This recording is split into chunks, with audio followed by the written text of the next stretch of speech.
ragazzini e bentornati nel mio canale. Oggi vi farò vedere una ricetta di slime. Dovrebbe venire molto bene ed è anche facile e veloce.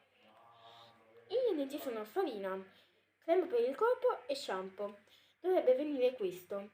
E se ce l'avete, per 7 giorni, ogni giorno mettete una dose di attivatore. E se non ce l'avete, potete mettere la crema per il corpo. E ovviamente, ragazzi, iscrivetevi se volete altre ricette di slime. Ciao!